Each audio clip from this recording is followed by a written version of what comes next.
عدى كيما قلبت اللسان يعايد نسيومي عدى كيما قلبت اللسان هذا صفور بيذا ونقين صفور بيذا ونقين يعاونا يتوسع هذا صفور بيذا ونقين هذا ونقين يعاونا يتوسع يعايد نسيومي عدى قلبت اللسان يعايد نسيومي عدى قلبت اللسان وهذا صفور بيذا ونقين صفور بيذا ونقين يعاونا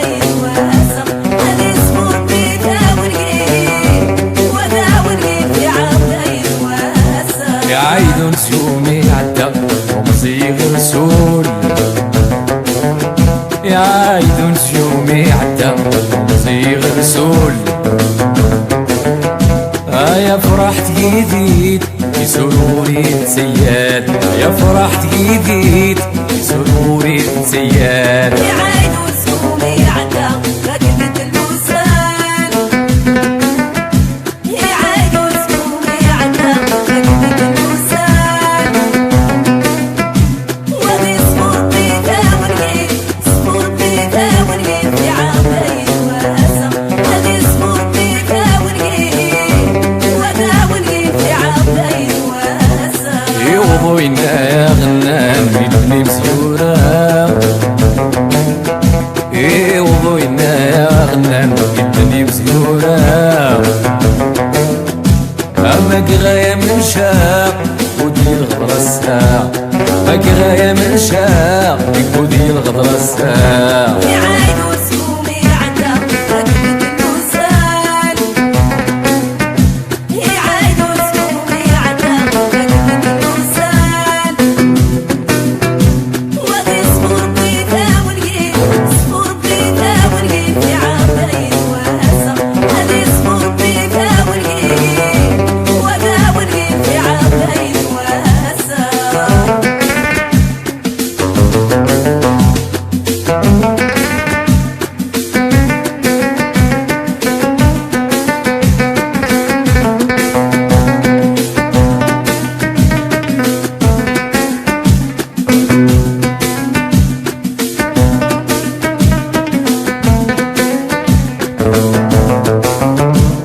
يغسل شاشة بسيبك اللسان هذه يغسل شاشة بسيبك اللسان خاوي يريد عنيشة أريد عنيشة دايما لا تنظر أريد عنيشة دايما لا تنظر يعايد نسيومي عدى قلبت اللسان يعايد نسيومي عدى قلبت اللسان وهذا صفور بيذا ونقين صفور بيذا ونقين في عامين واسع هذا صفور بيذا ونقين وذا ونقين في عامين واسع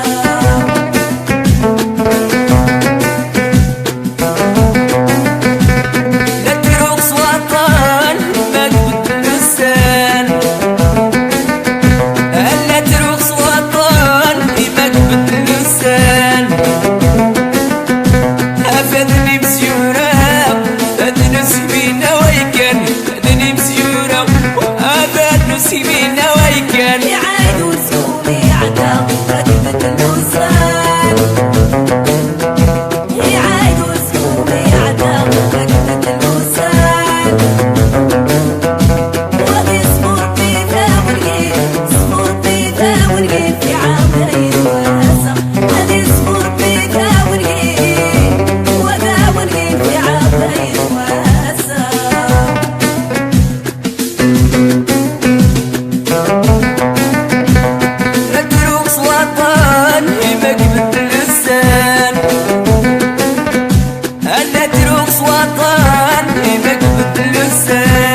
ساير رشايس من العواري ويعيدوا بالدنو يوفايات سخوايس يا شيعيدوا بالدنو يوفايات سخوايس يعيدوا سوقي عدا يكبد الموسال يعيدوا سوقي عدا يكبد الموسال وغي صفور بيتا ونقيل صفور بيتا ونقيل في عامين وهسا هذي صفور بيتا ونقيل وذا ونقيل في عامين وهسا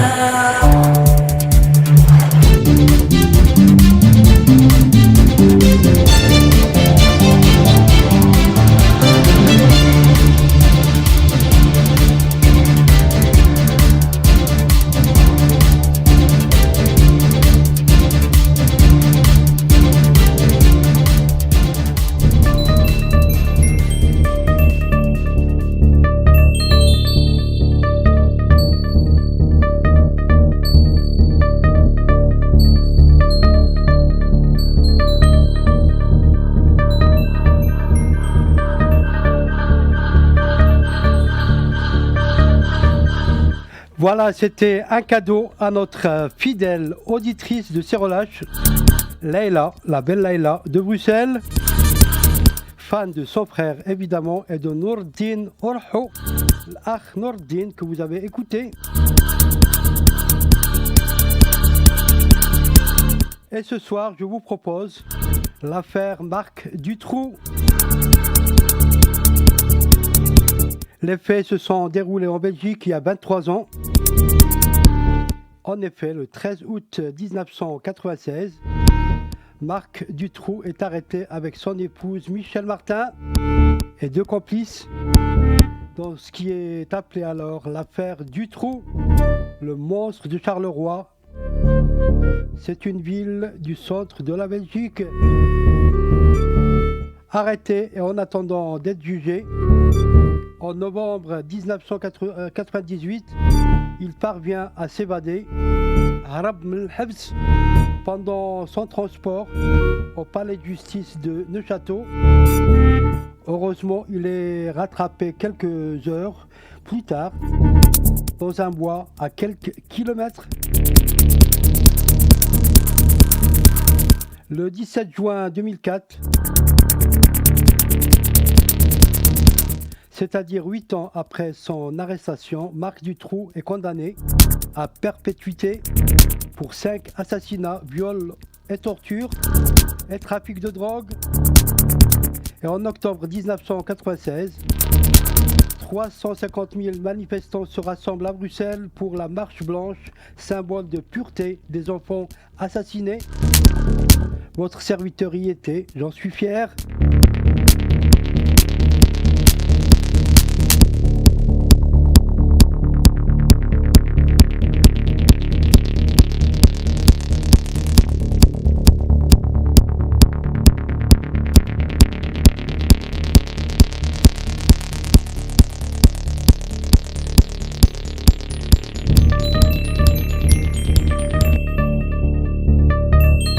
Et en hommage donc aux 4 enfants disparus, Mélissa Rousseau, 9 ans, Julie Lejeune, 8 ans et demi, Anne Marchal, 17 ans, Effieux Lambrex, 19 ans. 2 autres enfants ont été kidnappés mais par chance libérés après l'arrestation de Dutroux. Sabine Dardenne, 12 ans, et Laetitia Délé, 14 ans.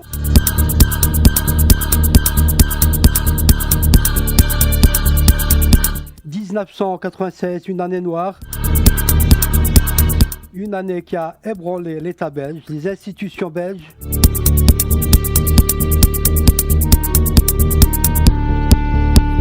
Et tout de suite, voici un document poignant. L'émission de France 2 fait entrer l'accusé, animée par Christophe Andelat. L'affaire Dutroux, le monstre de la Belgique. Faites entrer l'accusé. Bonne soirée.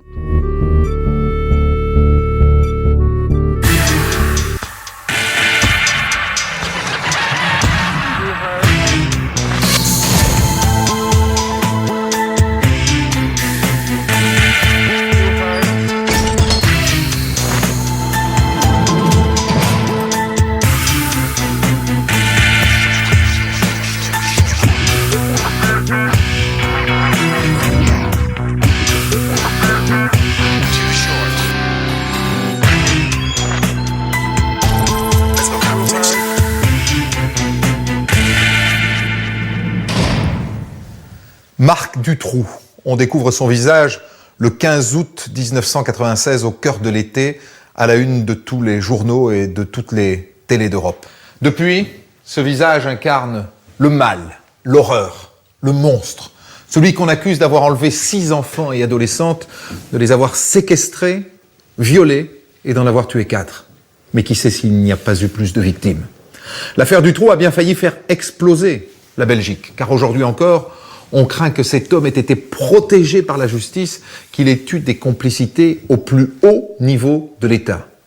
Dans l'affaire Dutroux, le pire reste peut-être à découvrir.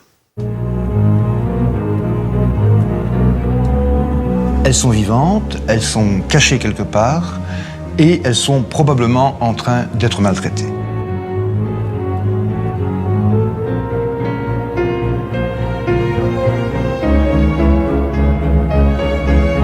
Marc Dutroux craque et il dit au procureur Bourlet « Je vais vous donner 2 filles ».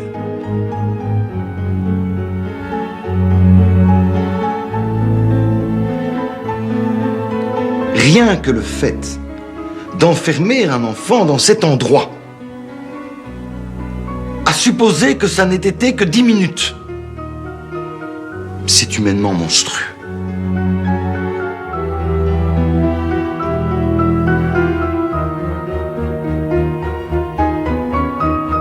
Il y a quelque part un réseau de pédophilie qui, malheureusement, devient presque la seule chance pour eux que leur fillette soit encore vivante. Mais la vérité, à la limite, il n'y a que Dutroux qui la connaît.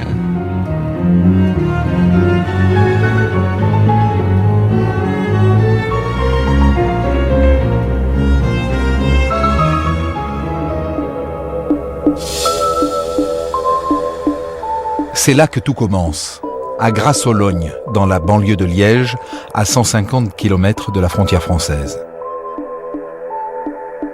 Le 24 juin 1995, une belle journée d'été. C'est le début des vacances et Mélissa joue dans son jardin avec sa copine Julie. Elles ont toutes les deux le même âge, 8 ans. Vers 17h, les 2 fillettes demandent l'autorisation d'aller près du pont de l'autoroute qui relie Liège à Bruxelles. Elles vont faire coucou aux voitures, comme elles le font de temps en temps. Mais cette fois-ci, elles ne rentrent pas et Karine, la maman de Mélissa, alerte toute sa famille. Karine téléphone le samedi soir, je crois qu'il doit être 6h30, 7h, quelque chose comme ça. C'est Michel, mon mari, qui décroche et Karine explique donc que Mélissa est partie se promener avec sa copine Julie et qu'elle n'est pas rentrée, qu'elle se tracasse.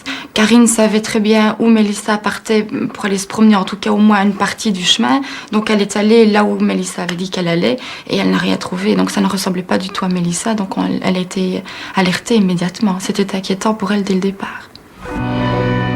Un quart d'heure plus tard, les gendarmes sont sur place et ils refont le parcours supposé des fillettes. Sans résultat. Julie et Mélissa ont disparu sans laisser de traces. Mais les enquêteurs sont rassurants. Pour eux, c'est une simple fugue. Les parents n'y croient pas.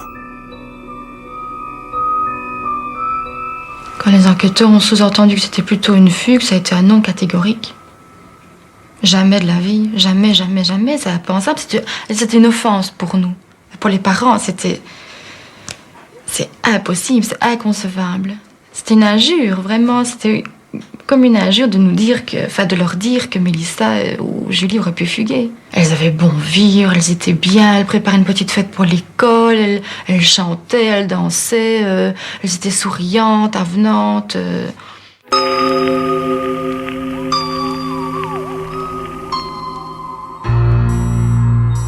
Devant la passivité des gendarmes, les parents décident de réagir. Le soir même, ils contactent l'association Marc et Corinne, spécialisée dans la recherche d'enfants disparus. Immédiatement, le président de l'association met en place une grande campagne d'affichage pour recueillir des témoignages. On a bossé toute la nuit à imprimer des affiches avec une photocopieuse à l'époque, à quadrillé le territoire sur lequel il fallait afficher. On a téléphoné vers 3-4 heures du matin à plusieurs membres de la famille, des amis, demandant s'ils pouvaient être là vers 5-6 heures du matin pour commencer déjà à aller appliquer les premières affiches dans un périmètre assez proche au départ. En 2 jours, un réseau de bénévoles se met en place. 25 000 affichettes couvrent tout le pays. Sur les murs, sur les voitures, dans les journaux. Plus personne en Belgique n'ignore que 2 petites filles qui se prénomment Julie et Mélissa ont disparu. Sans pouvoir imaginer qu'elles vont devenir, toutes les deux, le symbole d'une affaire qui fera trembler le royaume sur ses bases.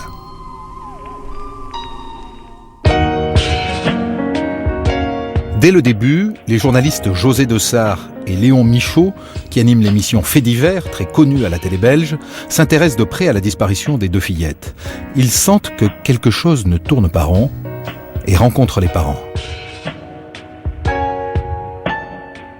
Qu'est-ce qu'ils pensent de l'enquête? Qu'est-ce qu'ils vous disent du travail qui est effectué par les gendarmes à l'époque? Disons qu'effectivement, la gendarmerie arrive assez vite le soir même sur les lieux, mais en ordre dispersé et sans coordination. C'est-à-dire qu'il n'y a pas de périmètre de sécurité, on emploie les chiens pisteurs, mais ils ne partent pas de la maison, on les fait partir directement du pont, là où les petites disaient vouloir aller. Il n'y a pas de descente du parquet d'abord, puis pas de descente du labo de la PJ, on ne relève pas les micro-traces dans la chambre des petites. On ne dit pas aux parents, surtout n'entrez pas dans la chambre pour ne pas, justement, perturber et détériorer les microtraces. Donc, les parents doivent eux-mêmes organiser les premières battues, mais ils ne savent pas contrôler tout le monde. Chez eux, on passe, on va et on vient, et on détruit peut-être des traces. Tout ça manque tout à fait de prise de conscience de l'importance de ce qu'il faut faire à ce moment-là. Lorsqu'il y a un hold-up, la police réagit d'une toute autre façon. Hein. Qu'est-ce qu'ils pensent les gendarmes? Il y a des choses qui les avaient stupéfaits. C'était par exemple qu'ils ont dû prêter un GSM parce que les gendarmes n'en avaient pas, par exemple. Et ils en riaient. Ils trouvaient que c'était vraiment... Enfin, c'était pas comme dans les films, hein, c'était vraiment de l'amateurisme et du sous-équipement, comme si finalement cette affaire était une simple affaire de routine. Peut-être d'ailleurs au début a-t-elle été considérée comme une affaire de routine, puisque vous savez qu'on pense tout de suite à des fugues dans ces cas-là, et on dit toujours, bon, elles seront revenues demain ou après-demain. Le problème évidemment, c'est que si elles ne reviennent pas, ben, les premières heures ont été perdu. C'est peut-être ça l'explication quand même, c'est que ça peut être une fugue au moment où ils arrivent, donc pourquoi prendre toutes ces précautions? Ben oui, mais même une fugue pour des enfants de 8 ans, vous vous rendez compte? Des enfants de 8 ans tout seuls sur une route qui ont fugué, ils sont en danger. Il faut donc une autre réaction pour tout ce qui est disparition d'enfants. Ça, il faut vraiment que la société prenne conscience de ça. Dès les premiers jours, grâce à l'affichage, les témoignages affluent de tout le pays. Les gendarmes demandent aux familles de noter tout ce qui leur paraît étrange et inhabituel. Si vous vouliez, tous les matins, on se retrouvait à 9h du matin avec les enquêteurs et on leur donnait les informations, les renseignements que nous avions eus. On gardait une copie pour nous et on transmettait une copie aux enquêteurs. Un travail de fourmi. Les parents vont même jusqu'à relever le numéro de toutes les voitures qui passent dans le quartier. À la fin du mois d'août, plus de 2 mois après les disparitions, les gendarmes leur annoncent qu'ils ont une piste. Un homme aurait été aperçu près du pont. Ils ont un portrait robot dont la diffusion ne donne rien. Et puis lentement, le doute s'installe. Et si les gendarmes avaient déjà perdu l'espoir de retrouver les fillettes vivantes? C'est à ce moment-là que le journaliste Michel Bouffiou devient le confident des familles. Il assiste aux premiers accrochages entre les parents et les enquêteurs. En cette période-là, j'ai rencontré plusieurs fois les parents de Julie et Mélissa. Et je me souviens notamment d'une rencontre.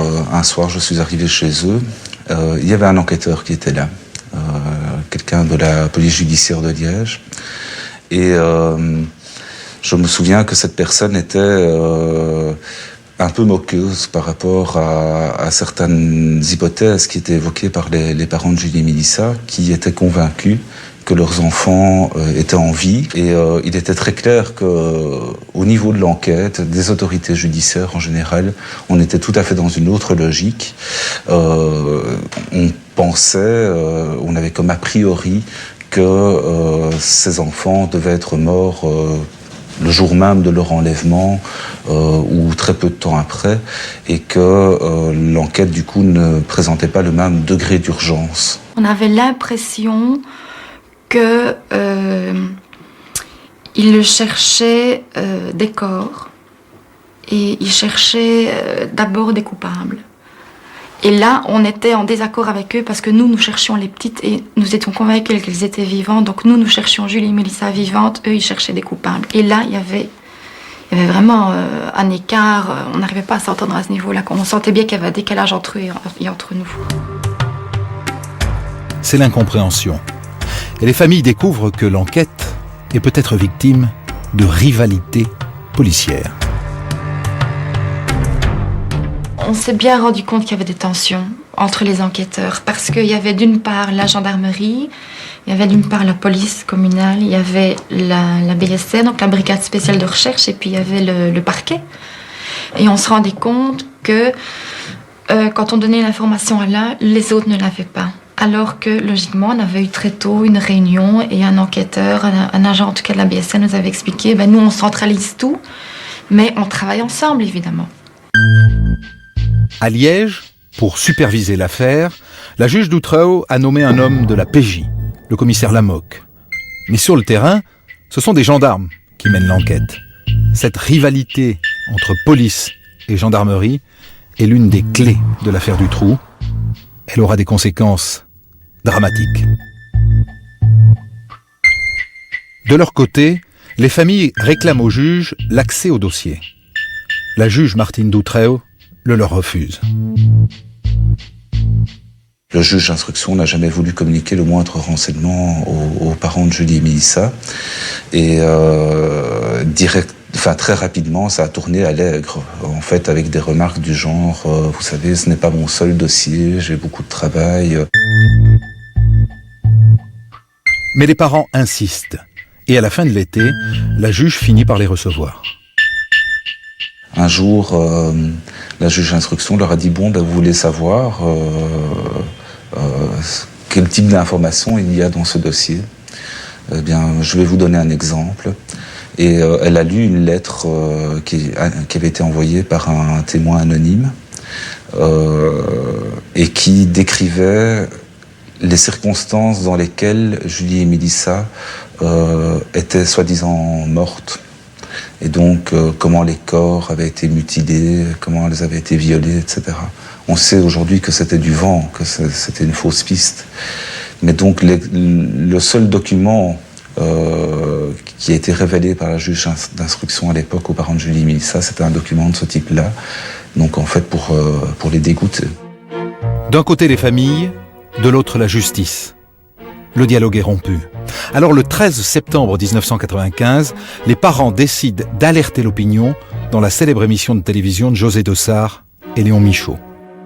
Ce que vous attendez maintenant, c'est en fait quoi? C'est que ce dossier soit considéré comme un dossier prioritaire, et c'est d'avoir un minimum d'informations sur le dossier, sur l'état de l'enquête. Voilà, tout à fait. C'est ce qu'on voudrait, oui, c'est connaître un peu ce qui se passe, voir si l'enquête avance ou pas.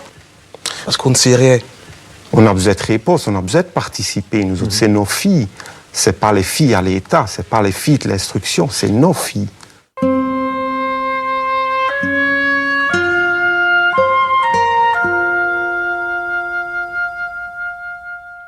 Qu'est-ce qui fait comme ça qu'une émission de la télévision nationale s'intéresse à ce qui pourrait être un petit fait divers, bon pour la locale, la disparition de 2 fillettes? Léon Michaud. Je pense qu'il faut se remettre un peu dans l'état d'esprit de l'époque. Les fillettes disparaissent au mois de juin.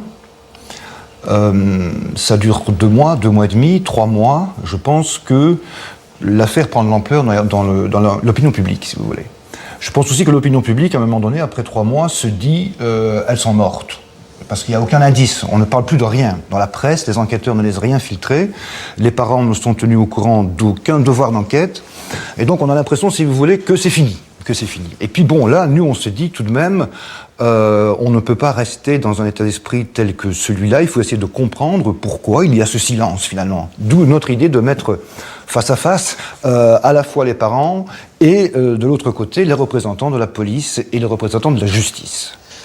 Quand vous rencontrez les parents de Julie et Mélissa, dans quel état d'esprit est-ce qu'ils sont ? Il y a quelque chose de tout à fait extraordinaire qui transparaît dans la préparation de cette émission et dans cette émission elle-même, dans le débat, c'est que il y a une conviction profonde chez les parents qui va, je pense, emporter tout, une conviction profonde, nos fillettes sont vivantes. Elles sont vivantes, elles sont cachées quelque part et elles sont probablement en train d'être maltraitées. Restons sur l'avant-émission, c'est ça qu'ils vous disent ? C'est ça. S'ils font cette émission-là, c'est parce que ils croient très fort que cette émission va aider à retrouver leur fillette vivante. S'il vous plaît, donnez-nous accès au dossier, qu'on puisse vous aider. Mais et d'où ils sortent cette conviction ? C'est juste une intuition ? C'est une conviction qui est ancrée en eux, qui s'avérera évidemment exacte, y compris dans les termes de souffrance qui ont été endurés.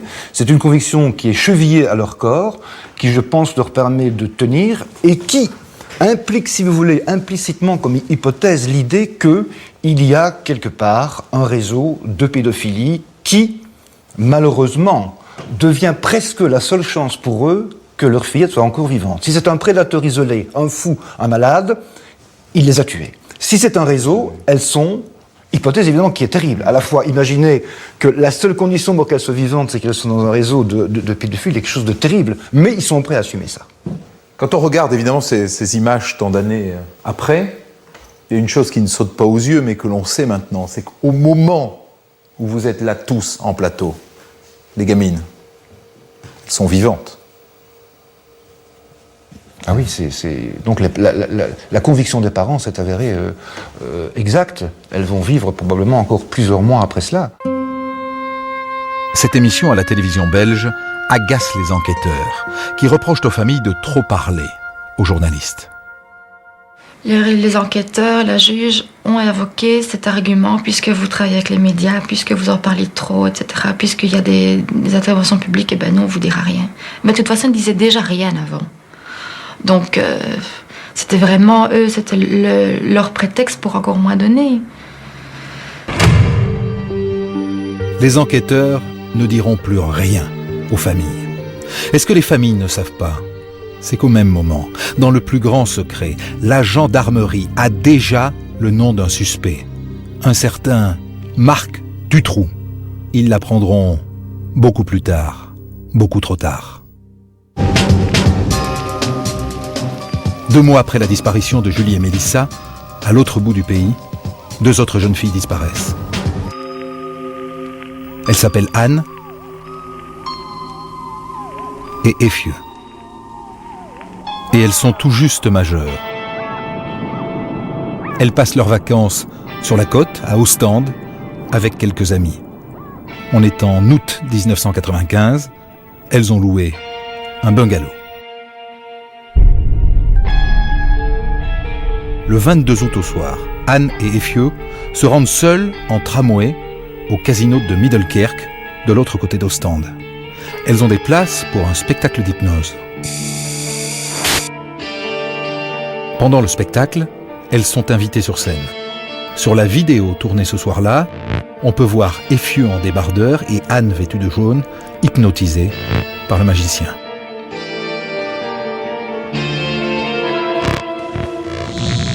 Après le spectacle, au lieu de rentrer directement, les 2 jeunes filles déambulent dans le casino, comme on le voit sur la vidéosurveillance. Quand elles sortent, il est près de minuit. Elles prennent alors le dernier tram qui s'arrête à Ostende, c'est-à-dire à mi-parcours. Arrivées au terminus, elles sont aperçues une dernière fois à proximité de la gare. Il est alors plus d'1h du matin.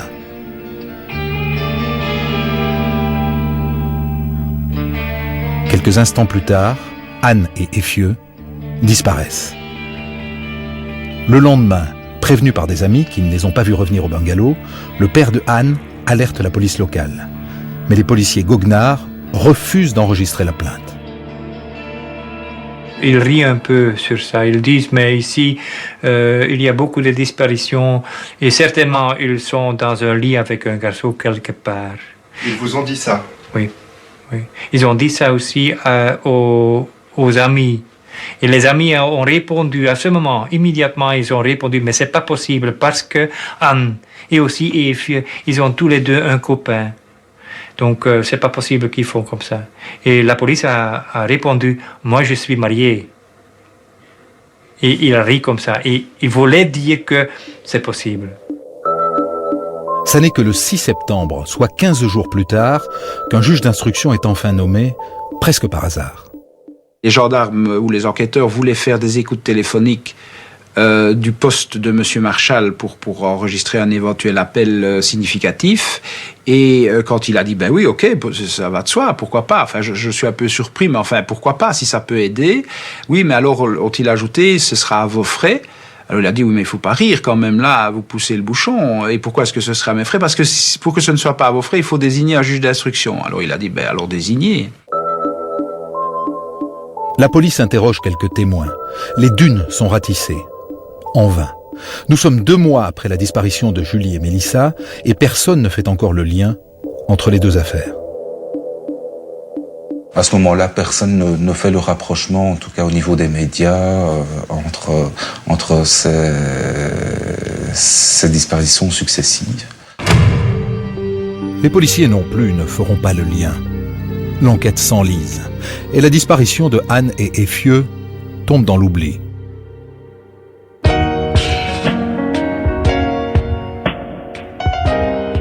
Dominique Rizet, qu'est-ce qui se passe après?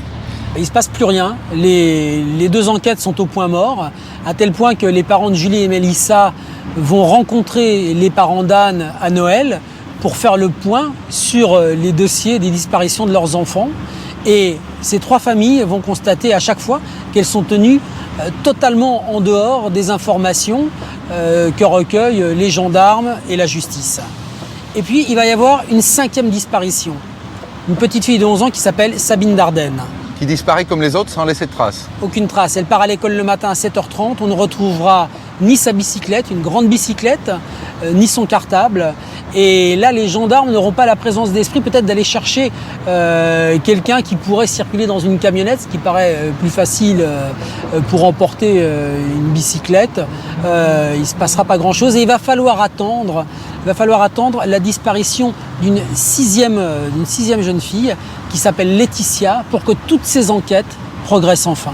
La petite Laetitia, 14 ans, n'a plus été revue depuis hier soir alors qu'elle quittait la piscine du complexe sportif de Bertry en compagnie d'une de ses amies. Les parents ont entamé seuls les recherches avant d'entamer la gendarmerie, mais les battues entreprises jusqu'ici n'ont toujours pas permis de retrouver la trace de la jeune fille. Les enquêteurs semblent privilégier l'hypothèse d'un enlèvement plutôt que celle d'une fugue. Olivier Nederland.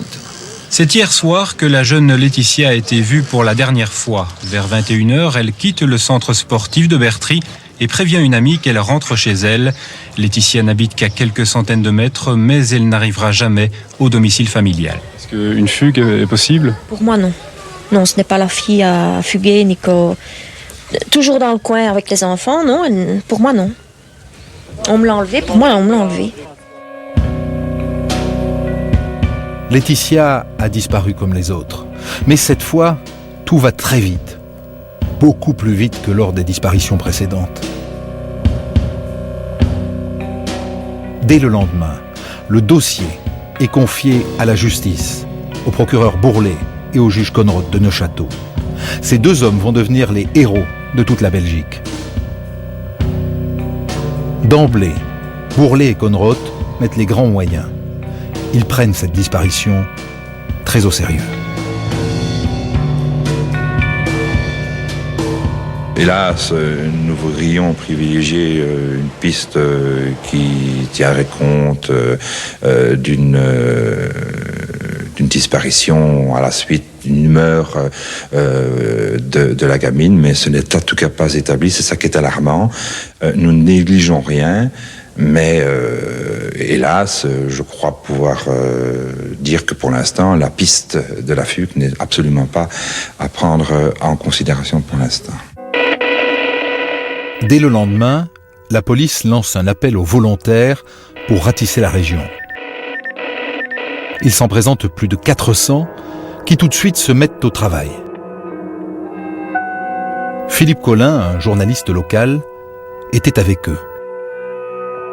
Pendant les 2 jours, samedi et dimanche, les gens vont se rassembler, chacun va apporter sa pierre à l'édifice, des battues sont organisées, un hélicoptère survole la région bertrigeoise. Michel Bourlet vient sur les lieux dès le week-end, il ne veut pas laisser traîner les choses, c'est très très clair. Ça va vite et c'est plutôt payant. À la fin du week-end, 2 jours après l'enlèvement de Laetitia, les policiers tiennent une piste.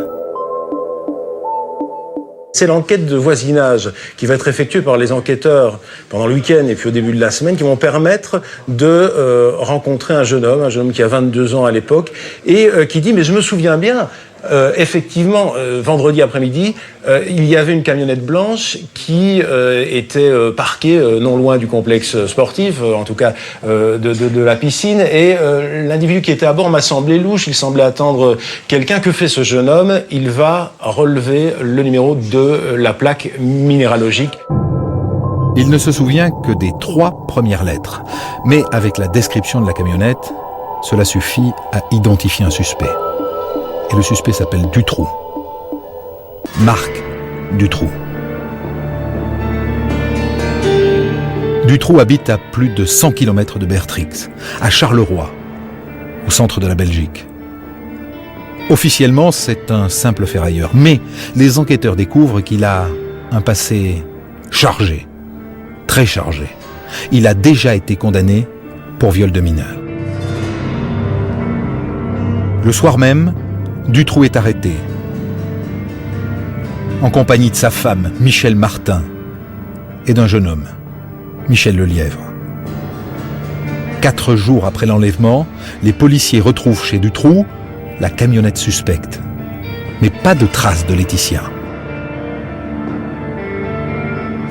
Le procureur Bourlet prend la décision de faire analyser et expertiser très soigneusement la camionnette de Dutroux. L'expertise révèle 2 choses. Cette camionnette, le moteur a tourné très récemment. 1. Deuxièmement, un chien policier est amené. On lui a fait renifler les sous-vêtements ou des vêtements de la jeune fille qui avait été enlevée. Et dès qu'il entre dans la camionnette de Dutroux, il commence à manifester qu'effectivement, il retrouve l'odeur. Donc, on peut être sûr que Laetitia a donc été enlevée dans cette camionnette. Mais Dutroux est en garde à vue et il ne craque pas. Ce n'est pas lui qui a enlevé Laetitia. Dutroux va reconnaître qu'il était bel et bien à Bertry le jour de l'enlèvement, qu'il a rencontré cette jeune fille Laetitia, mais il va inventer tout un scénario en disant que c'était une jeune fille qui était en rupture avec sa famille, qu'il a essayé de la consoler, etc. Et qu'il l'a laissé repartir et qu'après, il est rentré. Les policiers changent alors de stratégie. Ils mettent la pression sur le jeune homme arrêté avec Dutroux, Michel Lelièvre, car celui-ci a un point faible. Il est toxicomane et privé de sa drogue, en pleine crise de manque, il avoue l'enlèvement de Laetitia et balance Marc Dutroux. Et là, Dutroux ne peut plus nier. Oui, il a bien enlevé et séquestré Laetitia, mais à la surprise des enquêteurs, il ne s'arrête pas là. Le premier séisme, il est là. C'est qu'à un certain moment, Marc Dutroux craque et il dit au procureur Bourlet « Je vais vous donner 2 filles ». La deuxième, c'est Sabine Dardenne, celle qui avait disparu à Tournai 2 mois plus tôt. Les enquêteurs retournent immédiatement chez Dutroux et quelques heures plus tard... J'ai l'immense plaisir de vous annoncer que nous avons retrouvé saine et sauve Laetitia, mais aussi Sabine.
صداقة ومحبة كبيرة بيني وبينك صداقة ومحبة كبيرة كيدير ينساك البال ينساك البال ياللي نسيتينا بيني وبينك صداقة والمحبة كبيرة بيني وبينك صداقة والمحبة كبيرة كيدير ينساك البال ينساك البال ياللي نسيتينا بيني وبينك صداقة ومحبة كبيرة بيني وبينك صداقة ومحبة كبيرة كيدير ينساك البال ينساك البال ياللي نسيتينا بيني وبينك صداقة والمحبة كبيرة بيني وبينك صداقة والمحبة كبيرة كيدير ينساك البال ينساك البال ياللي نسيتينا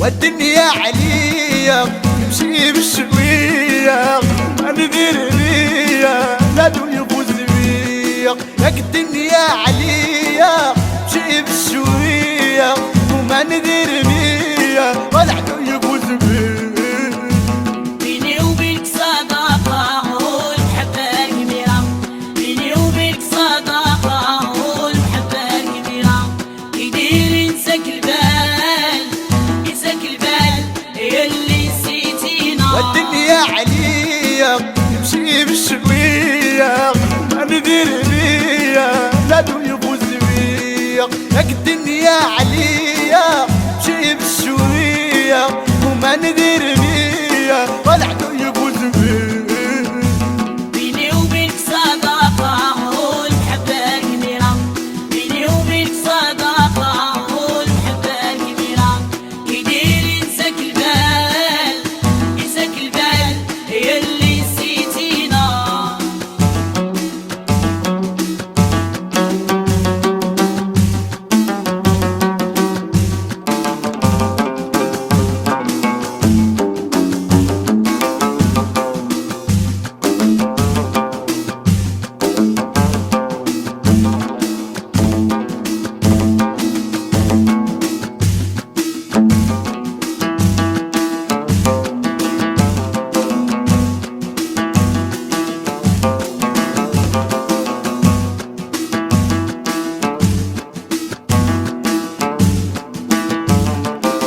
كلامك حلاوة كلامك حلاوة وعينيك بنزاع وطمعي تسالى فلوس تقاضى وتبقى خسارة كلامك حلاوة كلامك حلاوة وعينيك بنزاع وطمعي تسالى فلوس تقاضى وتبقى خسارة بيني وبينك صداقة والمحبة كبيرة بيني وبينك صداقة والمحبة كبيرة كيدير ينساك البال ينساك البال ياللي نسيتينا كلامك حلاوة كلامك حلاوة وعينيك بنزاع وطمعي تسالى فلوس تقاضى وتبقى خسارة كلامك حلاوة كلامك حلاوة وعينيك بنزاع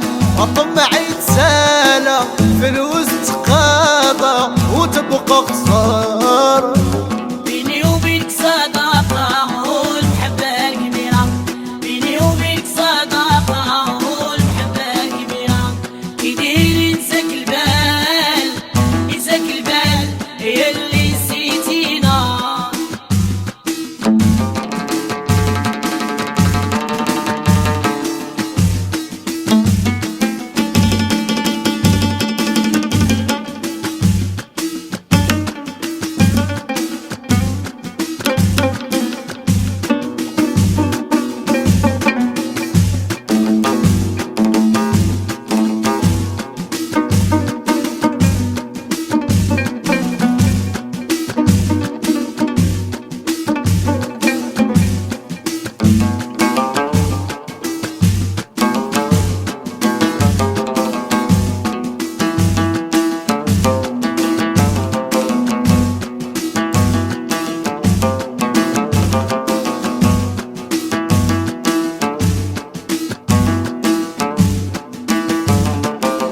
سلامي سلامي سلامي الغالي لميتي ومويا وهو بحياتي انا ري حياتي وانتي منسية سلامي سلامي سلامي الغالي لميتي ومويا وهو بحياتي وما حياتي وانتي منسية بيني وبينك صداقة والمحبة كبيرة بيني وبينك صداقة والمحبة كبيرة كيدير ينساك البال ينساك البال يلي نسيتينا أو سلامي سلامي سلامي الغالي لميتي ومويا وهو بحياتي أنا ري حياتي وانتي منسية سلامي سلامي سلامي الغالي لميتي ومويا وهو بحياتي وما حياتي وانتي منسية بيني وبينك صداقة والمحبة كبيرة بيني وبينك صداقة والمحبة كبيرة كيدير ينساك البال ينساك البال يلي نسيتينا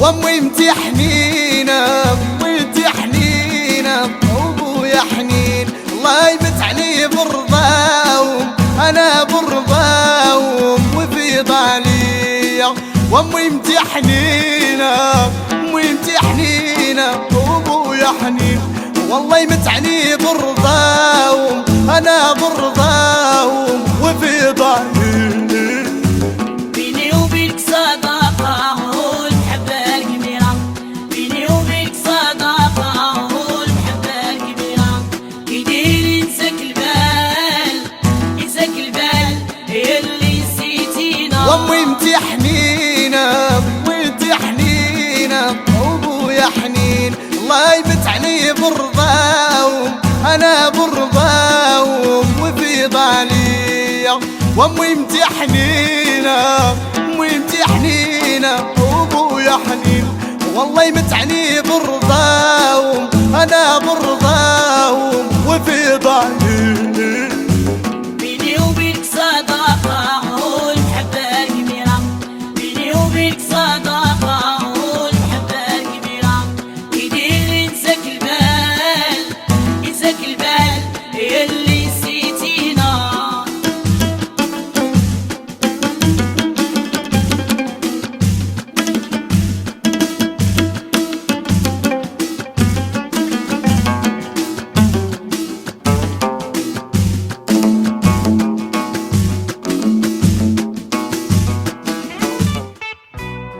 Respirez à plein poumon.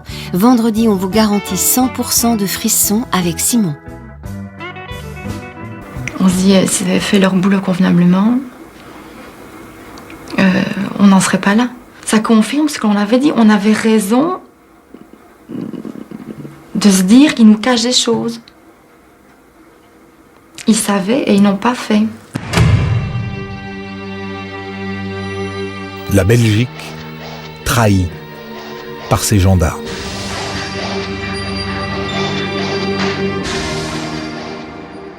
Qu'est-ce que vous auriez envie de dire à ces gendarmes qui, par leur inconséquence, ont laissé mourir 2 petites filles? J'aurais d'abord énormément de questions à leur poser, vraiment beaucoup de questions. La principale étant, mais enfin, vous aviez une occasion en or, pratiquement sur un plateau, dès 2 mois à tout casser après l'enlèvement de Julie et Mélissa pour arrêter celui qui les avait enlevés. Vous le soupçonniez lourdement dès août 96 d'être à l'origine de cet enlèvement. Et puis, il a fallu un an, où manifestement vous avez tourné autour du pot avant que vous ne passiez à l'action. Je ne comprends pas. Et je ne comprends toujours pas. Il y a une explication. La première, c'est Il y a des dysfonctionnements dans la gendarmerie à l'époque. Et puis il y a une rivalité avec la police. Ça vous satisfait, ça ? Il y a certainement une composante liée à ce genre de facteurs de rivalité. Mais précisément, la rivalité devait justement les stimuler, les amener à arrêter Marc Dutroux et à l'arrêter beaucoup plus tôt, peut-être encore à sauver Julie et Mélissa. Donc les explications par les rivalités, moi, ne m'ont jamais convaincu qu'à moitié. Il pourrait y avoir des protections politiques. Des gens qui disent aux gendarmes, pousse pas plus loin, il n'y a rien à chercher.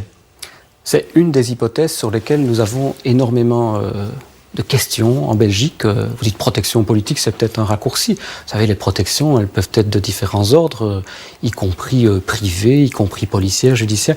Et effectivement, lorsque vous avez, à partir d'une affaire, qui est ici une affaire d'enlèvement d'enfants, des éléments de trafic d'armes, des éléments de trafic de papier, des éléments de traite des êtres humains, des éléments de trafic de voitures de luxe, de vol de camions, de toutes sortes de choses de ce genre-là, eh bien, il y a là des indications qu'on n'est pas simplement face à un petit malfrat paumé, mais qu'il y a peut-être derrière ou autour de lui d'autres personnes, d'autres personnalités, et quelque chose qui fait davantage système qu'une criminalité au sens commun du terme. L'autre version, plus simple, c'est que les gendarmes ont voulu pousser leur avantage plus loin, jusqu'à avoir des certitudes, et puis un jour ils descendent à la cave, et puis ils tirent pas sur le bon bout de fer qui leur libère pas la bonne porte, qui leur donne pas l'accès aux petites filles, et puis voilà, juste la faiblesse d'homme.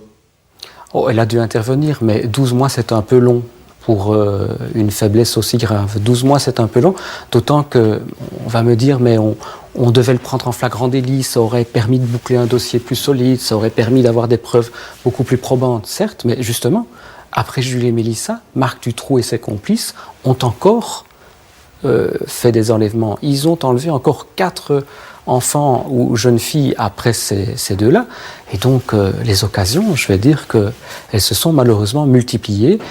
Et dans chaque cas, une nouvelle fois, je dois dire que le plateau de la balance a penché dans le mauvais sens. Depuis l'arrestation de Marc Dutroux, le procureur Bourlet et le juge Conroth ont récupéré l'ensemble du dossier Dutroux et on met à leur disposition une centaine d'enquêteurs de plus. L'enjeu, c'est de savoir si derrière le monstre ne se cachent pas des complices. Tout le monde cherchait une explication, tout le monde aussi voulait une punition exemplaire pour les gens qui étaient responsables de cet état de choses, mais tout de suite aussi, l'idée était que il n'était pas possible que quelque chose d'aussi horrible se passe sans qu'il n'y ait une organisation derrière tout ça. C'était peut-être trop simple d'imaginer qu'une seule personne pouvait se comporter comme un monstre. Et si Dutroux n'était qu'un pion au cœur d'un vaste réseau pédophile? La question se pose car 4 jours après l'arrestation de Marc Dutroux, on arrête Michel Nioul, un Bruxellois de 54 ans. Les policiers se sont aperçus qu'il a passé de nombreux coups de fil à Dutroux avant et après l'enlèvement de Laetitia. Interrogé, il reconnaît avoir rencontré Dutroux par l'intermédiaire de Michel Lelièvre, mais dit-il, il devait réparer ma voiture. Mais quand les Belges découvrent le visage patibulaire de Michel Nioul, pour eux, il n'y a aucun doute, cet homme à la tête de l'emploi. Alors, Nioul, je pense que c'est plutôt le personnage ou le visage de ce personnage qui va être perçu par l'opinion publique. Quelle est-elle, cette image? Eh bien, c'est celle d'un homme qui a les traits bouffis, qui est mal rasé, quelqu'un qui finalement vient de vivre des heures et des heures d'interrogatoire, donc qui n'est pas prêt, parce que Nioul dans la vie porte costume cravate, et puis là on voit un individu qui est sale, dans les yeux duquel certains lisent le vice, et c'est un petit peu la première image qu'on aura de Nioul, bien sûr, qui sera ainsi publiée, véhiculée par les médias. Les photos qu'on montre de lui à ce moment-là sont particulièrement, comment dirais-je, adaptées à l'image qu'on peut se faire d'un individu de cet acabit. Le délit de sale gueule, ça existe, et bien là, ça existe. En plus, Nioul a déjà été condamné, il y a 20 ans, pour escroquerie. Et il a une réputation sulfureuse. tout de suite on sait, parce que la rumeur publique nous dit que Nioul est quelqu'un qui a un carnet d'adresses bien rempli. Donc, qui fréquente des hommes politiques, des financiers, que c'est aussi quelqu'un qui a participé à de nombreuses partouzes. Michel Nioul a toujours dit, n'a pas contesté qu'il avait participé pendant une période de sa vie seulement, j'insiste, pendant une période de sa vie, à des partouzes, et qu'il est allé dans des boîtes échangistes, etc. Et de cela, on dit oui, il a rencontré X, Y et Z. Il vous répondrait probablement à ma place que d'habitude, dans ce genre de circonstances, on ne se balade pas avec un paquet de cartes de visite, mais c'est vrai qu'il connaissait du monde, c'est vrai qu'il connaissait du monde dans le milieu associatif, c'est vrai qu'il connaissait beaucoup de gens à Bruxelles, aussi bien dans le milieu des affaires que dans le milieu politique. Les fameuses partouzes, Nioul les organise dans ce café qu'il a acheté en 1982, mais aussi dans ce château aux environs de Bruxelles. Partouzeur au carnet d'adresses bien rempli, il pourrait être le chef d'un réseau pédophile alimenté par Marc Dutroux.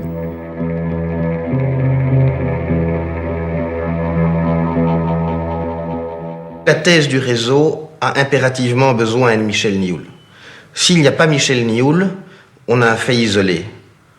Dutroux, la complicité de Lelièvre, peut-être celle de Michel Martin, et on s'arrête là. L'hypothèse du réseau ne tient que par Michel Nioul. Si on sort celui-ci, il n'y a plus de réseau.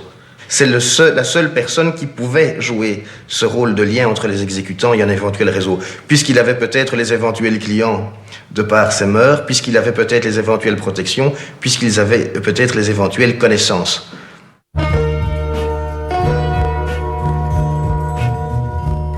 Un réseau. La journaliste belge Marie-Jeanne Van Eswijk est convaincue que Dutroux n'était pas seul. De cette conviction, elle a fait un livre. Marie-Jeanne Van Eswijk, vous avez contribué à un ouvrage qui s'appelle Les dossiers X. Que sont les dossiers X ? Alors, les dossiers X du nom des témoins X. Les témoins X, ce sont des jeunes femmes qui, quand l'affaire Dutroux a éclaté, se sont présentées à Neuchâtel pour venir témoigner d'un passé de victimes d'abus sexuels entraînées dans des réseaux. Elles ont souhaité témoigner dans l'anonymat pour protéger leur vie privée, la vie qu'elles avaient réussi à reconstruire, et on les a donc appelés les témoins X. Il y a eu X1, X2 jusqu'à X7, et il y a eu aussi 2 hommes qui sont venus témoigner.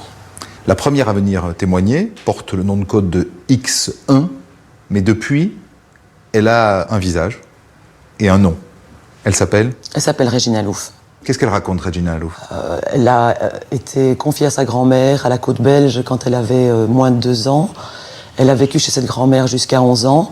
C'était une maison dans laquelle la grand-mère louait des chambres. Et Régina Louf raconte que sa grand-mère la prostituait plusieurs fois par semaine et depuis sa plus tendre enfance. Elle l'a ensuite quitté la côte belge. Elle est allée vivre à ce moment-là avec ses parents dans la région de Gand. Et là, pendant plusieurs années, elle a été sous la coupe d'un homme bien plus âgé qu'elle, qui avait déjà la quarantaine, à une époque où elle-même avait 12 ans. Qu'est-ce qui relie le témoignage de Régina Louf à l'affaire Dutroux ? Régina Louf cite le nom de Michel Nioul dès la première audition qu'elle fait dans le dossier, en disant qu'il faisait partie du cercle des personnes qui abusaient d'enfants. Et qu'elle a eu affaire à lui. Et qu'elle a eu affaire à lui. Voilà. Est-ce que le témoignage de Régina Louf est fiable ? Parce qu'on a dit, cette fille délire, cette fille est folle. Ce qu'on peut dire d'elle, c'est qu'elle a été victime à un moment donné, quand son témoignage a éclaté publiquement, d'un acharnement médiatique, de dénonciation médiatique d'une ampleur jamais vue en Belgique. Et effectivement, c'est dans les médias qu'on a écrit qu'elle était folle. Jamais un magistrat ne l'a dit, jamais un enquêteur ne l'a dit. Je signale simplement que dans le cas de Régina Louf, la justice a désigné un collège de 5 experts psychiatres qui ont été chargés de l'examiner assez longuement et qui ont conclu qu'elle avait été victime d'abus sexuels massifs dans son enfance. C'était un fait établi, et que son témoignage devait être pris en compte, qu'elle n'était ni mythomane, ni affabulatrice, ni qu'elle ne fantasmait pas. Tous ces témoignages confirment donc la piste du réseau. Tous ces témoignages confirment la piste du réseau. On sait qu'il y a des camps en Belgique qui se sont divisés sur ce problème. L'un parle de Marc Dutroux, son épouse Michel Martin, son complice Michel Lelièvre, dans un petit noyau qui agirait seul. Moi, je constate simplement qu'au début de l'enquête, ce sont ces inculpés-là, eux-mêmes, qui ont parlé d'un réseau. C'est dans leur premier témoignage que Michel Martin, aussi bien que Michel Lelièvre, explique que Marc Dutroux n'enlevait pas des enfants pour lui-même, que Marc Dutroux agissait sur commande, que les filles devaient avoir telle et telle caractéristique, que Dutroux, explique Lelièvre, les formait chez lui pour qu'elles soient dociles et acceptent ensuite le client. Vous savez, toutes ces déclarations, elles sont dans le dossier. Ceux qui discutent aujourd'hui de la thèse du réseau ou pas du réseau font un débat intellectuel. Michel Nioul à la tête d'un réseau. L'idée fait son chemin dans l'opinion belge. Mais qui dit réseau, dit également protection. La non-intervention en temps utile de la gendarmerie par rapport à Dutroux peut peut-être trouver une première explication de par le fait que Dutroux devait connaître du monde dans les milieux judiciaires et policiers et qu'il avait peut-être la possibilité d'agir dans une relative impunité. Ça, c'était vraiment le sentiment partagé par tout le monde à ce moment-là. Impunité, protection. Mais alors qui ? Pendant des semaines, les médias entretiennent un climat général de suspicion, basé sur la rumeur. À chaque jour, sa révélation.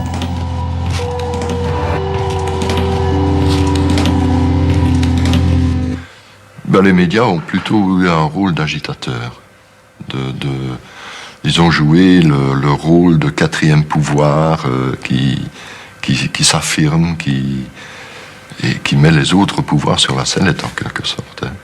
Le rôle des médias pendant la première partie de l'affaire a été de transformer ce qui aurait dû rester un fait divers, tragique certes, mais un fait divers, en phénomène de société et en tremblement de terre, en séisme pour la Belgique.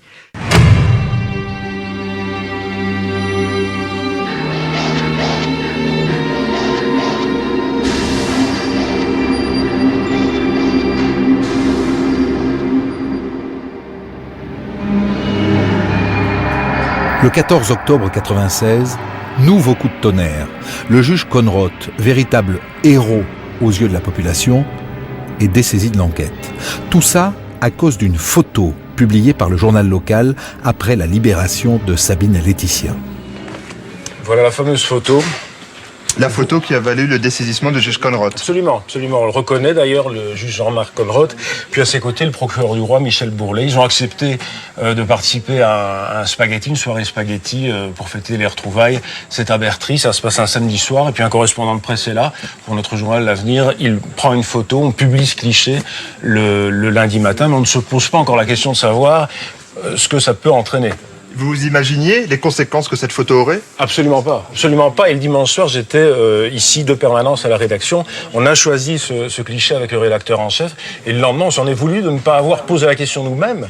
C'est-à-dire, un juge d'instruction qui instruit à charge, mais aussi à décharge, peut-il être présent à un souper organisé par de futures parties civiles ? Et c'est le cas naturellement ici.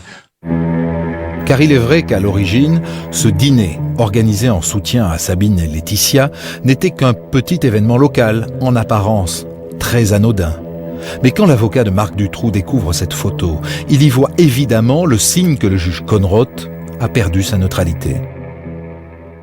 Je me retrouve un bon matin avec à la une d'un journal régional, l'annonce qu'il avait participé à un souper dont les profits, donc avec M. Bourlet, et dont les profits étaient réservés à financer la défense des intérêts des parties civiles. Autrement dit, voilà un juge d'instruction qui rehaussait de sa présence une soirée, en assurait, compte tenu de sa popularité de l'époque, la réussite, donc la rentabilité et les bénéfices étaient affectés à la défense des parties civiles. Mais moi j'ai raisonné comme ça. Voilà un juge d'instruction qui participait aux frais de défense de mon adversaire. Bon, ça c'est inconcevable. Mon confrère Julien Pierre a pris sa décision, nous l'avons prise également. Et on a décidé de faire une requête en suspicion légitime en se disant, voilà, le juge d'instruction Conrot n'a plus la distance requise pour continuer à mener cette enquête. Quand le 14 octobre, la Cour de cassation rend son verdict, les Belges descendent dans la rue pour crier leur révolte.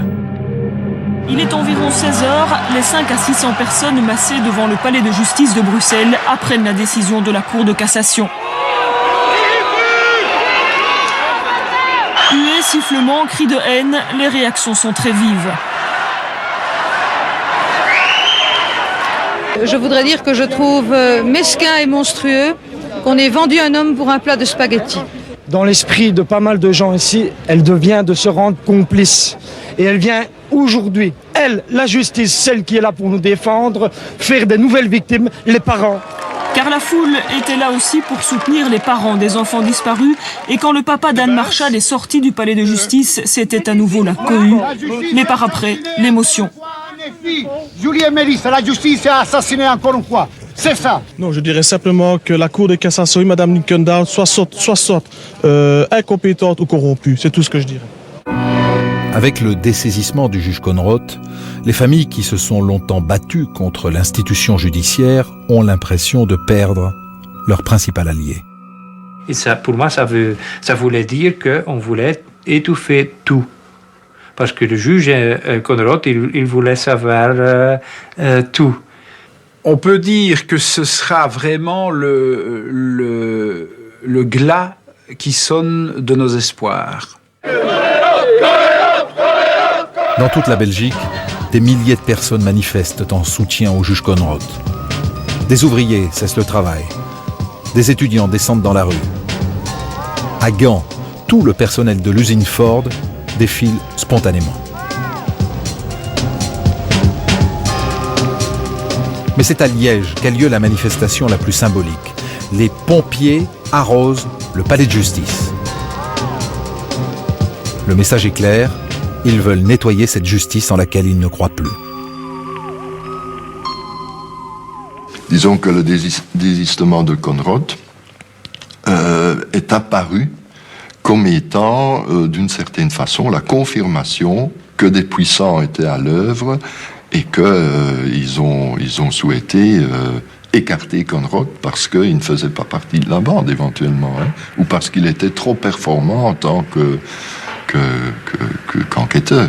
Ça accélère le ressentiment profond de la population pour tout ce qui est l'establishment, le système, comme disent les parents. Quel establishment? C'est-à-dire le pouvoir judiciaire, le pouvoir policier, le pouvoir économique, le pouvoir politique aussi. Tous ces gens-là sont complices, quelque part. Une semaine plus tard, le 20 octobre, plus de 320 000 personnes manifestent leur désir de justice. C'est la Marche Blanche, la plus grande manifestation populaire en Belgique depuis la fin de la Deuxième Guerre mondiale.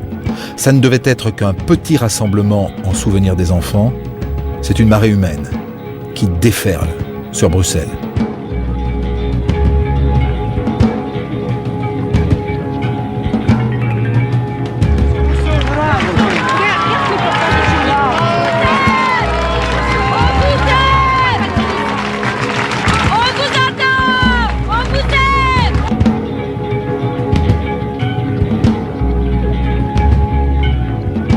C'est un sentiment comme un roi qui entre dans une ville.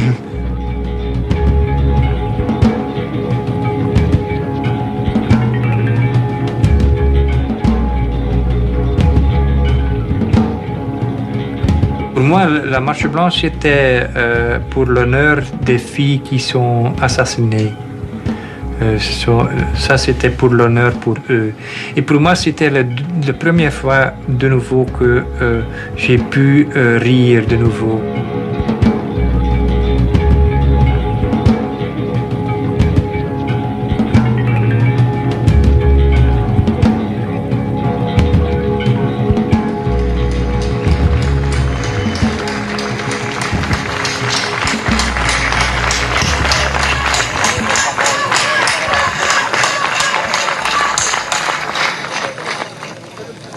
Merci à tous d'être venus si nombreux.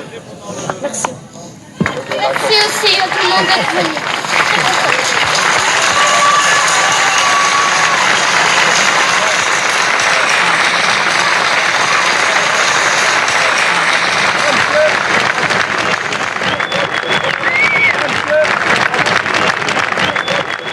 princesse, notre fille, notre enfant sacré. Nous avons cru que l'institution judiciaire était un moyen pour nous y aider.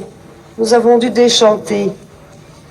Jusqu'au jour où un juge a décidé de mettre tout en œuvre, mettre toute son énergie, ses moyens physiques, intellectuels et légaux pour traiter vos vies d'enfants, à vous, Laetitia, Sabine, Julie, Mélissa, Anne et Efieux, non comme des dossiers d'instruction habituels, mais comme des dossiers sacrés, sacrés comme vos vies, sacrés comme l'amour, jusqu'au jour où un juge a bien voulu vous considérer comme des princesses à sauver. À partir de ce 20 octobre, l'affaire Dutroux n'est plus un fait divers. C'est une affaire d'État. La marche blanche, vous y étiez? Oui, bien sûr, bien sûr. Pourquoi est-ce que les Belges manifestent comme ça au moment du dessaisissement du juge Conrot? Et je crois que ce qui frappe tous les Belges, c'est le fait que fondamentalement, ceux qui avaient tergiversé, qui avaient tourné autour de Dutroux pendant 12 longs mois sans passer à l'acte, sans l'arrêter, eux se sortaient d'affaires sans guère même de remarques, de questions autour de leur rôle, en tout cas à cette époque-là, alors que les deux magistrats qui, eux, avaient sauvé des enfants et avaient pu donner une réponse aux questions que les parents posaient à la justice et à la police belge depuis 14 mois, ces deux-là se trouvaient tout d'un coup mis hors jeu, en tout cas l'un d'entre eux, Jean-Marc Conrot, du simple fait d'une participation tout à fait bon enfant à un repas spaghetti. Vous voyez, pour beaucoup de gens, ça paraissait tout à fait anormal qu'un problème de ce type-là en vienne à annuler, à effacer l'action extraordinaire que ce magistrat avait pu conduire et surtout les résultats qu'il avait pu obtenir, à savoir l'arrestation de Marc Dutroux. Même si, vous en conviendrez, l'idée d'aller manger ses spaghettis n'était pas bonne. Oh, c'était peut-être pas la meilleure idée qu'il ait jamais eue, le juge Conrot. Et donc, certes, il était possible de saisir Jean-Marc Conrot, mais il était tout aussi possible de considérer que c'était un incident tout à fait marginal, presque banal, en tout cas, d'après les témoignages de certains autres magistrats qui ont osé dire plus tard que, fondamentalement, on avait là peut-être été vraiment chercher la petite bête sur le crâne de Jean-Marc Conrot. Parce qu'au même moment, Bourlet dit « J'irai jusqu'au bout, si on me laisse faire ». Lui laisse entendre qu'il y a quand même de sacrées pressions. Oui, le monde judiciaire, ce n'est pas nouveau, est un monde ultra hiérarchisé, en Belgique comme ailleurs. Et donc je pense qu'au moment où Jean-Marc Conrot est dessaisi, la question se repose à nouveau de savoir si, cette fois-ci, le pouvoir judiciaire va surmonter cette espèce d'inclination qu'il a dans certaines grandes affaires à laisser se terminer les choses en queue de poisson. Le lendemain de la marche blanche, le gouvernement belge réagit. Il crée une commission d'enquête parlementaire pour faire toute la lumière sur le travail de la justice, de la police et de la gendarmerie dans cette affaire. Et grande première, enfin, les familles longtemps ignorées par la justice sont placées au cœur des débats. Le président de cette commission invite les parents à entrer dans l'hémicycle, à quitter les bancs du public et à dire « Vous êtes parmi nous, les représentants du peuple ». Donc, il quitte les bancs du public et de la presse pour venir se mêler, entrer carrément dans l'hémicycle de la commission. Il y avait plus qu'un symbole là. Hein. Donc, les politiciens en place sentaient qu'il fallait absolument aussi être du côté des parents. Je tiens avant toute chose à vous souhaiter la bienvenue ici dans le Palais de la Nation. Sachez que vous êtes ici, chez vous. Vous devez donc vous y sentir tout à fait à l'aise et surtout totalement libre. Et pour la première fois, les auditions sont retransmises en direct à la télévision belge. Pendant 2 mois, tous les soirs, la commission va battre tous les records d'audience. C'est devenu une sorte de série télévisée passionnel, on regardait ça plutôt que de regarder les feuilletons habituels. On est dans la télé-réalité, là, à mort, il se passe des choses. On voit le président de la commission qui prend un dossier, qui dit « Je vous prends le dossier et nous allons examiner tout ce qu'il y a dans tous vos écrits, etc. » On assiste à une saisie en direct à la télévision. Les gens ont vécu ça d'une manière extraordinairement proche. Je veux dire, les coups de fil que nous recevions, les courriers, les interpellations dans la rue. Quand on était arrêté à un feu rouge, des gens vous interpellaient en disant je vous ai regardé hier soir, il y a encore telle et telle question à poser. Face aux 8 parlementaires, policiers, gendarmes et magistrats doivent s'expliquer, se justifier. Toute la Belgique espère comprendre pourquoi Dutroux n'a pas été arrêté plus tôt et pourquoi Julie, Mélissa, Anne et Effieux n'ont pas été sauvés. Et les parlementaires sont très durs pour ces hommes et ces femmes en charge de l'enquête qui, manifestement, n'ont pas été à la hauteur. Je suis perturbé, je vous le reconnais, tous les deux, parce qu'il y en a un de vous deux qui ne dit pas la réalité et la vérité. Et je me demande si celui ou celle, je ne m'exprime donc pas, se rend bien compte de ce qu'il est en train ou de ce qu'elle est en train de faire. Je peux prendre la parole? Faut pas répondre, hein. Ça, c'est une question qui va dans votre âme, de vous deux. Et j'espère qu'un jour, on pourra se revoir et se regarder dans les yeux. En 2 mois, la commission interroge plus de 100 personnes, mais il n'y aura aucune révélation sur d'éventuelles protections. L'opinion commence alors à penser qu'on ne connaîtra jamais la vérité. Il y a en tout cas trop de choses qu'on ne sait pas. Ce qui permet déjà tout de suite de raviver toutes les polémiques, puisque d'aucuns peuvent légitimement penser que c'est parce qu'on nous les cache, parce qu'on ne les cherche pas, et d'autres rétorquer aussitôt que ça c'est de la légende et que c'est simplement parce qu'on ne peut pas toujours tout trouver et tout expliquer. La Belgique est divisée en deux. Il y a les fondamentalistes pour lesquels il y a des réseaux et des protections, et il y a ceux pour lesquels il n'y en a pas. Alors c'est un peu curieux parce que les fondamentalistes disent que si on n'a rien trouvé depuis 6 ans, c'est bien la preuve qu'il y a des protections. Et les révisionnistes, si je puis dire, disent écoutez, quand on a des moyens pareils qu'on cherche pendant 6 ans et qu'on ne trouve pas, à un moment donné, il faut mettre un terme au fantasme morbide et se dire que si on ne trouve pas, c'est peut-être parce qu'il n'y a rien à trouver. Je crois qu'un jour, on arrivera à une version qui sera globalement satisfaisante. Maintenant, dire qu'on aura la vérité, je dirais bien que dans n'importe quelle affaire, vous n'avez jamais la vérité. Vous avez une vérité judiciaire de laquelle vous vous contentez ou pas. Mais la vérité, à la limite, il n'y a que Dutroux qui la connaît. Hein. Et je ne pense pas que lui, il la dira un jour.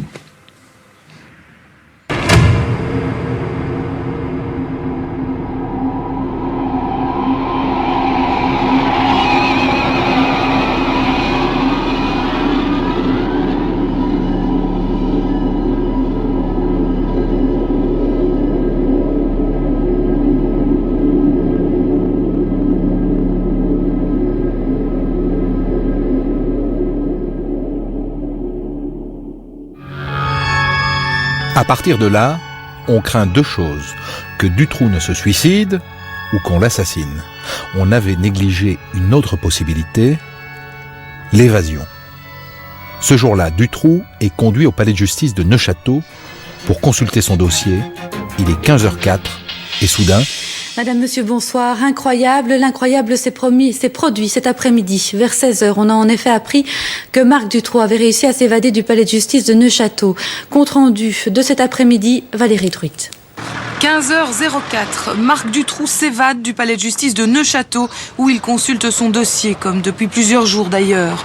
2 gendarmes le tiennent à l'œil. Il bouscule l'un des deux, le plaque au sol, s'empare de son arme et se sauve du palais. Une fois dehors, il braque un automobiliste et prend la direction d'Arlon au volant d'une Renault Mégane. Nous avons vu 2 personnes qui couraient, un gendarme derrière lui, à peu près 10 mètres, donc d'intervalle, ils couraient tous les deux comme s'ils avaient le feu au cul, comme on dirait. Ils descendaient la rue, et puis on a entendu arrêtez-le, arrêtez-le. Dutroux, le monstre qu'on croyait être le prisonnier le mieux surveillé de Belgique, a donc réussi à s'évader. Et ça, personne ne veut le croire. On s'est toujours posé la question, c'est arrivé un 23 avril, et si c'était arrivé un 1er avril ? Je pense que personne n'aurait pu croire à l'évasion de Dutroux. Il a fallu quand même quelques minutes, lorsque l'information est passée, pour que les services réagissent, pour que les rédactions s'emparent de l'événement. Moi, j'étais ici, dans ce bureau, quand il s'est évadé. C'est un de mes amis de la presse écrite qui me l'a appris. Et je pensais sincèrement que c'était une plaisanterie de mauvais goût. Mais comme je connais mon interlocuteur, je lui dis, mais enfin, écoute, tu ne plaisanterais pas. Non, mais non, je t'assure. Bon, dans les minutes qui ont suivi, j'ai bien compris que c'était vraiment pas une plaisanterie parce que toute la presse était réunie dans ces locaux très exigus. L'une des craintes à ce moment-là, c'est que pendant sa cavale, Dutroux ne soit abattu, qu'on en profite pour le faire taire. Les gendarmes appellent donc immédiatement l'avocate Dutroux pour lui dire quelque chose qui paraît incroyable. L'arme qu'il a volée n'est pas chargée. Dites inlassablement, il a certes l'arme, mais il n'a pas de balle, donc il n'y a pas de danger de ce côté-là. Parce que s'il est abattu, on dira que c'était un scénario monté de toutes pièces par la gendarmerie, et qu'est-ce qu'on va encore s'en prendre ? La chasse à l'homme est lancée dans tout le pays. Les services de police nationaux et internationaux sont placés en état d'alerte maximale. Mais c'est finalement un garde forestier qui le repère. La Renault Mégane s'étant embourbée, l'évadé décide de tenter sa chance à travers bois, près de Saint-Médard, dans la forêt de Chigny. L'agent du service des forêts croise sa route et lui demande ses papiers d'identité. Marc Dutroux prend la fuite, mais la gendarmerie passe alors les lieux au peigne fin. Il est 18h35 à Strémont, non loin de Neufchâteau, quand Marc Dutroux se rend sans résistance aux gendarmes. Une demi-heure plus tard, il est ramené à Neufchâteau, mais cette fois à la caserne. Dernière étape de cette journée de cavale, la prison d'Arlon. La cavale de Dutroux n'a duré que 3h30. Le soir même, les ministres de l'Intérieur et de la Justice démissionnent. Tout un pays est une fois de plus humilié. Maintenant, c'est le procès que tout le monde attend. Juin 2004.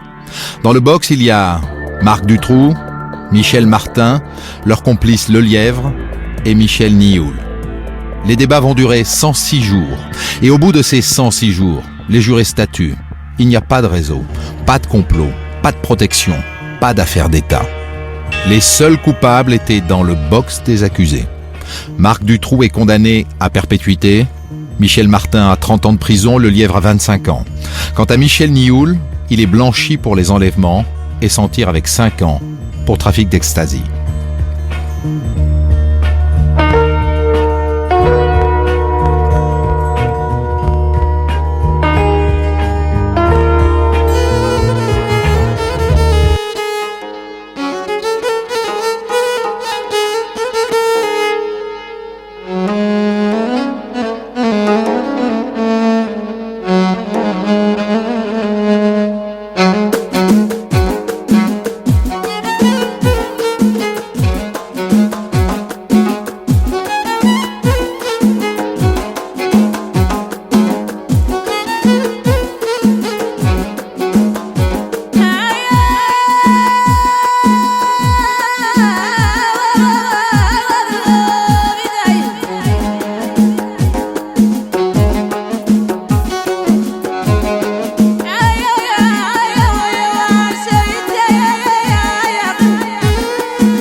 Allez, Nezha Atlas. Et pour notre ami Si Mohamed El Ghawi, en tout bien, tout honneur, voici l'ami des enfants, le chanteur marocain spécialisé chansons pour les petits, Abdelali El Ghawi. L'Akh Abdelali, top 3. Et qu'Allah protège nos enfants.